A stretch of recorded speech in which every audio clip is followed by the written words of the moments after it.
Dukungan keluarga Presiden keempat Republik Indonesia Abdurrahman Wahid atau Gus Dur untuk urusan politik sudah ditentukan jauh-jauh hari, khususnya sikap untuk tidak mendukung siapapun yang berpasangan dengan Ketua Umum Partai Kebangkitan Bangsa atau PKB Muhaimin Iskandar. Luka kudeta yang dilakukan Caimin kepada Gus Dur lewat muktamar luar biasa di Ancol tahun 2008 masih dirasakan. Menurut pemberitaan surat kabar Kompas pada tahun 2008, perselisihan antara kubu Gus Dur dan Caimin di PKB dimulai selepas Muktamar 2005.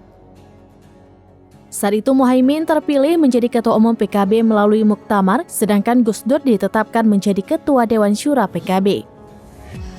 Sejak Muktamar itu muncul dua kubu di dalam PKB, yakni kubu Gus Dur dan kubu Muhaimin. Lantas, pada Maret 2008 muncul kabar ada upaya untuk melengsarkan Gus Dur dari posisi Ketua Dewan Syura PKB.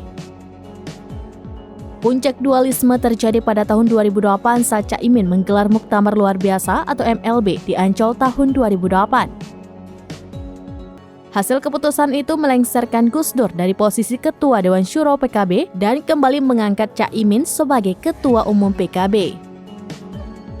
Sikap keluarga Gus Dur ini pernah diungkapkan Yeni Wahid dalam acara Rossi di Kompas TV pada 10 Agustus 2023 lalu.